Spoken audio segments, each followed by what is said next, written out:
Au cours du 37e millénaire, des milliers de Space Marines s'élancèrent dans une croisade rédemptrice à travers les ténèbres de l'œil de la terreur.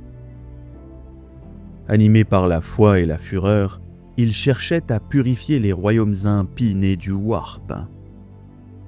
Mais seule la moitié d'entre eux revint, et beaucoup parmi les disparus réapparurent plus tard sous des formes méconnaissables, défigurés par les puissances qu'ils avaient voulu extirper.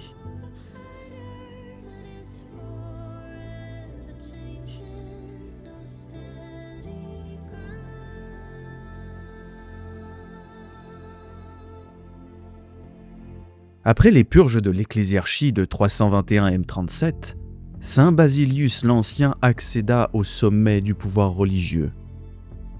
Sous sa férule furent fondés les Divisiones Puritas, des ordres de zélotes rassemblant plusieurs chapitres Space Marines entièrement voués à l'extermination de la corruption. Leur rigueur était absolue. Mutants, hérétiques ou cultistes, nul n'était épargné, quel que fût son âge ou son rang. Pour une fois, l'Ecclésiarchie, l'Inquisition et l'Adeptus Astartes œuvrèrent de concert à travers tout le segmentum solar. La dénonciation du soupçon devint devoir sacré, la peur, vertu civique. Les citoyens furent dépouillés des dernières libertés qu'ils conservaient et les fausses accusations se multiplièrent jusqu'à devenir une arme politique et sociale. Pourtant, dans cette atmosphère d'oppression sanctifiée, l'Imperium connut une stabilité rare. Les insurrections furent presque inexistantes, et le feu de la rébellion étouffé avant même de naître.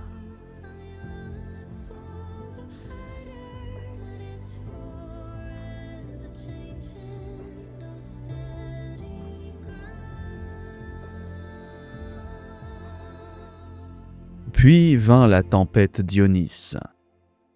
Cette déchirure titanesque dans la réalité engendra des failles warp dans des dizaines de systèmes et le cataclysme qui se déchaîna dans l'Empyréan se répercuta en échos de terreur le long des bras de la spirale galactique. En quelques heures à peine, les rapports de mutation, de manifestations cultistes et d'hérésies spontanées furent multipliés par 4. Pire encore, les citoyens impériaux ne furent pas les seuls à ployer sous l'afflux d'énergie chaotique. Plusieurs chapitres Space Marines dont les mondes de recrutement se trouvaient sur la trajectoire de la tempête découvrirent que des imperfections cachées de leurs glandes progénoïdes se manifestaient soudain. Les novices furent les premiers touchés, victimes d'altérations physiques et mentales qui trahissaient l'influence corruptrice du Warp. Lorsque l'Ecclésiarchie apprit la nouvelle, Saint Basilius l'Ancien exigea que tous les chapitres dont les mondes chapitraux avaient été affectés par Dionys fussent soumis à son jugement.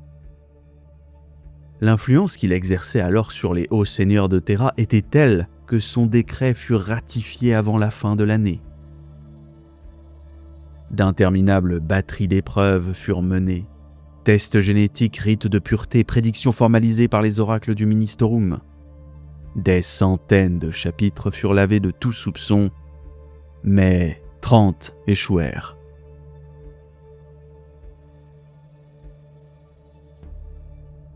Ces chapitres devinrent connus sous le nom des condamnés. Accablés mais fiers, ils implorèrent le droit de laver leur honte dans le sang, réclamant qu'on leur permît de mener une croisade de rédemption, d'expier leur souillure dans le feu du combat et de transformer leur disgrâce en martyrs glorieux.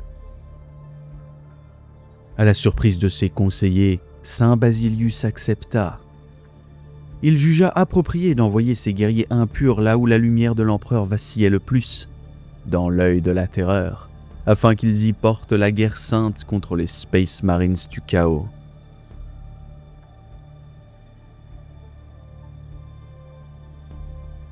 Chacun des chapitres réprouvés délégua un représentant à l'Assemblée de l'Affliction, un concile d'urgence réuni sur Terra pour sceller leur destin.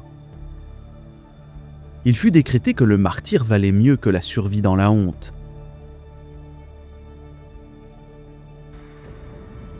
Ainsi, durant les derniers jours de 321 M37, Une procession funèbre de croiseurs d'attaque et de barges de bataille traversa la porte cadienne en silence, toute transmission coupée, leur livrée couverte de magnétoplaques noires. Un à un, les navires des condamnés franchirent le voile, se perdant dans la nébuleuse iridescente qui cerne l'œil de la terreur. Dans les heures qui suivirent, leurs signaux disparurent des auspex astropathiques de Cadia, comme si l'espace lui-même avait refusé leurs souvenirs.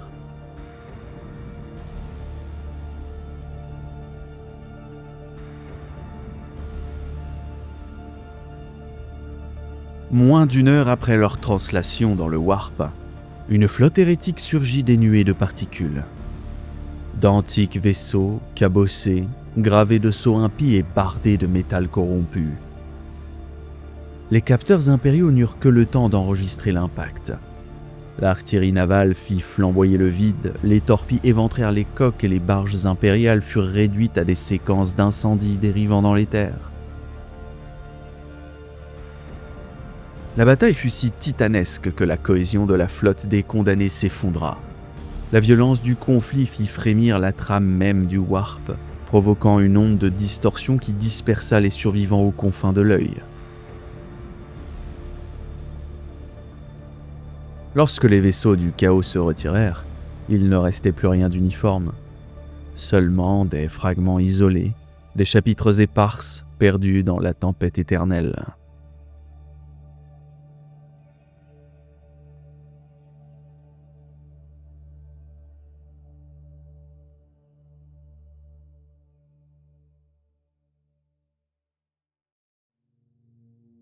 S'ils avaient pu être consignés par écrit, les périples des condamnés auraient rempli le double des rayonnages de la grande bibliothèque d'Elucidane. Chacune de leurs campagnes connut une fin cruelle, car quiconque s'aventure dans l'œil de la terreur s'expose aux pires damnations que puisse engendrer le Warp. Sur le monde pestilentiel d'Anathrax, le chapitre des Iron Drex mena un débarquement massif, écrasant sous ses modules les forêts fongiques dont les bulbes géants crachaient un mucus grisâtre sur les Space Marines.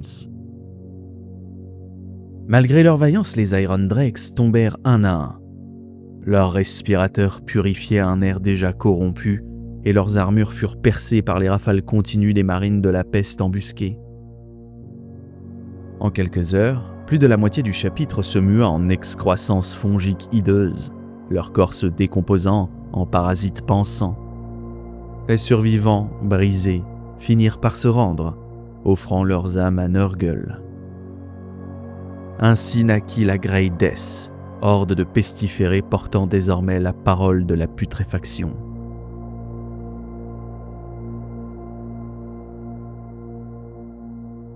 Les Sentinels, quant à eux, découvrirent rapidement des signes d'infestation hérétique sur leur propre monde de recrutement. Ils entreprirent une croisade purificatrice et atterrirent sur la croûte charnelle d'Olien 6. Ce ne fut qu'après des jours d'exploration que leurs auspex révélèrent la vérité. Les chaînes de montagnes formaient la topographie d'un visage humain, et tout le monde démon qu'ils foulaient était façonné à l'image d'un géant obèse, replié en position fétale. Mettant leurs doutes de côté, les Sentinels traquèrent et massacrèrent les hédonistes à tête de chèvre qui se livraient à leurs orgies sous les cheveux de chair montant jusqu'au ciel de feu. Mais les combats attirèrent bientôt l'attention. Des Marines du vacarme surgirent des pores du sol, fendant la nuit de leurs armes soniques aux hurlements déchirants. Les Sentinels combattirent jusqu'à la dernière cartouche, mais le tumulte réveilla Olien 6 lui-même. Des yeux grands comme des océans s'ouvrirent, et la planète démon étendit une main gigantesque pour ramasser les guerriers et les avaler tout entiers. Quand ils furent régurgités dans la réalité, ils n'étaient plus les mêmes. Remodelés, pervertis, les Corpus Brezren étaient nés, des cannibales fanatiques combattant désormais aux côtés des vassaux de Slaanesh.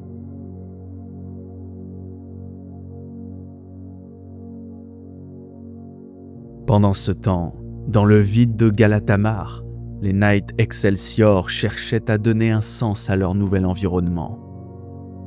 Le monde nommé Temporia n'était qu'un labyrinthe d'engrenages, de manufactoriums hélicoïdaux et d'escaliers sans fin s'étendant autour d'eux comme s'ils en étaient le cœur. Les statues draconiques qui ornaient les gratte-ciels se révélèrent être des machines démons ailées, crachant des torrents d'incendie. Des légions de bêtes mécaniques surgirent des forges en fusion tandis qu'une pluie de lave, défiant toute logique naturelle, s'abattait sur les envahisseurs. Les Knights Excelsior, couverts du sang huileux de leurs ennemis, parvinrent à regagner leur vaisseau, mais leur salut fut une illusion. Le techmancien Valadrak, créateur de ces monstruosités, laissa les Space Marines décoller avant de libérer un démon forgé à partir d'esprits de la machine torturée. Alors les commandes des croiseurs se retournèrent contre leurs pilotes, les systèmes hurlèrent de rage, et la flotte fut arrachée du vide. Les machines démons agrippèrent les navires et les jetèrent dans les fourneaux d'acier de la forteresse de Valdrak. Moins d'un an plus tard, une nouvelle faction renégate, les Magma Hounds, apparut dans le système cadien, leurs effectifs ayant mystérieusement doublé depuis leur précédente incursion.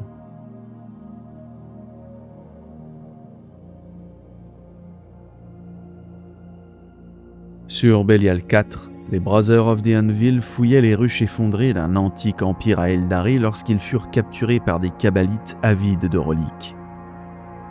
Après une année entière d'atroces tourments dans les arènes de Comorag, les survivants s'évadèrent dans un carnage indicible.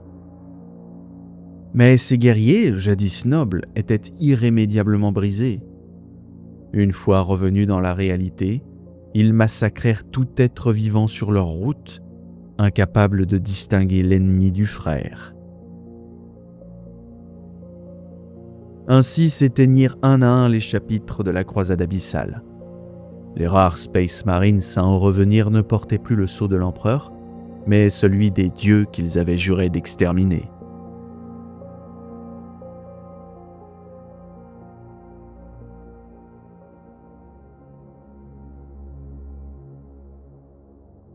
Cette histoire cependant ne s'arrête pas là. Ces ultimes récits sont dissimulés dans les cryptes de la bibliothèque interdite, loin des yeux des fidèles. Les adeptes de l'Administratum nient tout lien entre la perte des condamnés et la recrudescence des raids de Space Marines du chaos qui suivit. Pourtant, certains archivistes murmurent que les deux tragédies sont les deux faces d'un même désastre. Le seul fait avéré est que 8 siècles après le début de la croisade abyssale, des rescapés émergèrent enfin du Warp. Leurs vaisseaux, écorchés et déformés par la distorsion, portaient encore les cicatrices de l'œil de la terreur. Ces Space Marines, méconnaissables de rage et de douleur, furent interceptés par les agents de l'Inquisition et soumis aux plus rigoureux tests de détection du chaos. Contre toute attente, les résultats furent négatifs. C'est alors qu'une vérité plus terrible encore se révéla. Selon le témoignage du maître de chapitre Convaclan des Vorpal Swords, Saint Basilius l'Ancien vivait toujours. Il n'était pas le saint qu'on avait glorifié, mais un simulacre de sainteté, un agent des puissances de la ruine, coupable d'avoir précipité des centaines de chapitres dans la damnation. Tout cela sous le masque de la pureté divine. Animés d'une fureur sacrée, les survivants de la croisade abyssale, menés par les Vorpal Swords, déjouèrent les défenses du palais de Basilius. Ils y trouvèrent le prélat vieilli, le corps flétri, mais le regard encore brûlant d'orgueil. Son jugement fut prononcé en silence, la condamnation des condamnateurs. L'agent du chaos et sa coterie furent exécutés sur place, leurs reliques, écrits et symboles réduits en cendres par le feu purificateur. Pourtant, le mal qu'il avait semé ne put être entièrement effacé. L'étendue de son influence, comme les ramifications de son dogme blasphématoire, demeurent non élucidées à ce jour. Certains affirment que ses disciples agissent encore sous d'autres noms, dans les recoins obscurs du Ministerum. D'autres soutiennent que Basilius n'était qu'un instrument et que la croisade abyssale n'avait été qu'une offrande démesurée au dieu du Warp.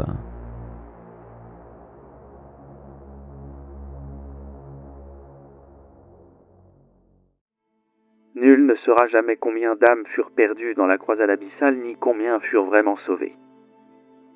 Les noms des condamnés ont été effacés des registres, leur monde purifié par le feu, et les archives de Saint Basilius détruites jusqu'à la dernière feuille de parchemin. Pourtant, au sein des données corrompues du segmentum solar, certaines transmissions astropathiques font encore mention d'appels de détresse émis depuis l'œil de la terreur. Aucun navire n'a jamais été envoyé pour y répondre. Empty.